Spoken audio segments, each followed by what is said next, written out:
setelah tadi Dajjal terbunuh dan pengikut-pengikutnya juga mati, akhirnya Nabi Isa alaihissalam menyebarkan keadilan di muka bumi dan keluarlah pada saat itu Ya'juj Ma'juj yang disebutkan dalam sebuah riwayat yang sahih. Kata Nabi SAW, Allah berfirman kepada Isa, "Wahai Isa, aku akan keluarkan hamba-hambaku yang kau tidak akan mampu untuk melawannya." Maka keluarlah Ya'juj Ma'juj dari dua gunung yang sedang dihimpit. Ada satu peneliti dari Mesir yang Allahu alam, saya melihat buku beliau sangat bagus sebenarnya, sistematis, dan beliau tinjau lokasi sendiri, dan di situ ada beberapa bukti-bukti secara histori dan juga dihubungkan dengan dalil-dalil. Karena pernah ada sahabat yang menemukan tembok Ya'juj Ma'juj ini, ya. Maka dia pun melapor kepada Nabi SAW dan Nabi SAW membenarkan itu, membenarkan. Artinya tembok ini bukan sesuatu yang tersembunyi, kelihatan. Maka peneliti Muslim dari Mesir ini mengatakan dia memastikan tembok itu sebenarnya adalah tembok Cina yang berada di Cina sekarang dan memang menyambung antara dua gunung yang besar. Kata Nabi SAW, kecelakaanlah bagi suku Arab karena sudah terbuka dari lubang Ya'juj Ma'juj seperti ini. Ketemukan antara jari tengah beliau dengan ibu jari, artinya mereka sudah bisa melihat. Dalam riwayat yang lain dikatakan bahwasanya Ya'juj Ma'juj setiap hari menggali gunung itu, berusaha untuk keluar. Tapi mereka pada saat tiba malam hari karena kecapean mereka istirahat, Allah Subhanahu wa taala tutup kembali gunung itu.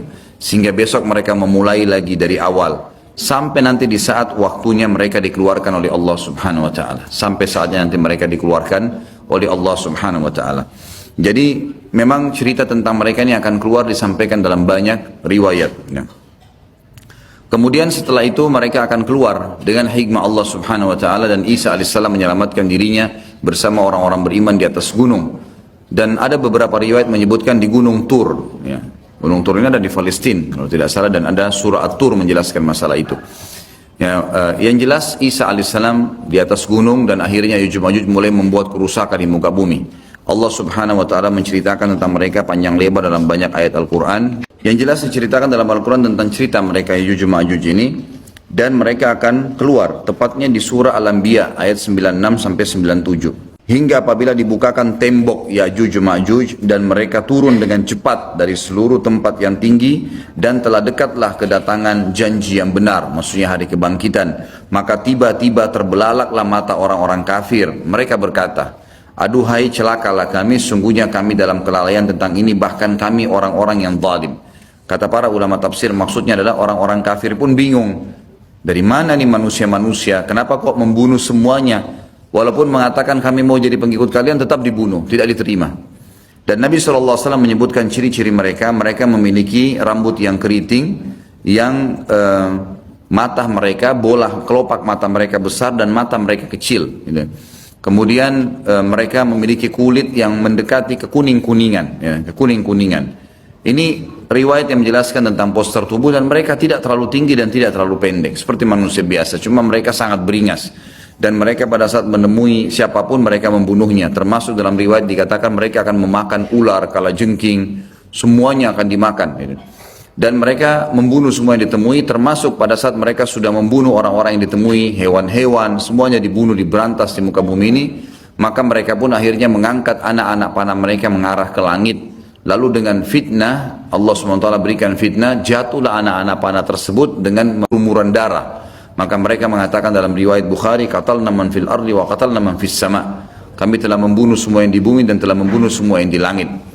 Maka mereka betul-betul membuat kerusakan di muka bumi. Maka Isa alaihissalam pada saat itu berdoa kepada Allah Subhanahu wa taala agar menghukum atau mematikan mereka. Maka diijabahlah doa Nabi Isa alaihissalam. Tapi di sini Allahu alam tidak disebutkan berapa lama. Tapi ini kalau dilihat dari mereka menguasai dunia, mereka memenuhi seluruh muka bumi ini dengan penuh, ya, sampai waktu mereka mati nanti seluruh muka bumi ini kata Nabi SAW dipenuhi oleh jasad mereka. Berarti penuh, luar biasa, jumlahnya banyak. Ini tidak akan memakan waktu 1 tahun 2 tahun ini, gitu. Ini akan bisa belasan mungkin puluhan tahun, Allahu alam, gitu. Sampai akhirnya mereka sudah tidak ada yang bisa menampung lagi. Maka Isa alaihissalam berdoa kepada Allah Subhanahu wa taala agar Allah mematikan mereka, dan akhirnya Allah Subhanahu wa taala mengeluarkan memberikan kepada mereka hama Sebagian riwayat menjelaskan seperti serangga kecil yang keluar dari leher mereka, yang akhirnya membuat mereka mati semua serentak dengan satu kali mati. Semuanya tiba-tiba jatuh dan mati, dan jenazah mereka memenuhi muka bumi ini. Lalu Isa alaihissalam mengutus 4 orang dari pasukan terbaiknya Isa alaihissalam untuk turun dari gunung untuk memeriksa. Dan kata Nabi SAW, mereka lah penunggang-penunggang kuda terbaik pada saat itu. Dan kalau kalian ingin, saya akan menceritakan kepada kalian tentang warna kudanya, tentang warna baju mereka. Karena Nabi SAW diperlihatkan tentang 4 orang itu. Kemudian mereka pun keliling dan mereka menemukan ternyata Ya'juj Ma'juj semua sudah mati, dan mereka melapor kepada Isa alaihissalam. Maka Isa pun berdoa kepada Allah agar dihilangkan jenazah itu, dihilangkan mereka. Lalu datanglah burung-burung dari arah barat yang memiliki leher-leher yang panjang seperti unta, lalu mencengkeram mereka, lalu membawa mereka ke arah lautan. Setelah itu Allah Azza wa Jalla menurunkan hujan yang lebat sehingga membersihkan muka bumi ini jadi bersih.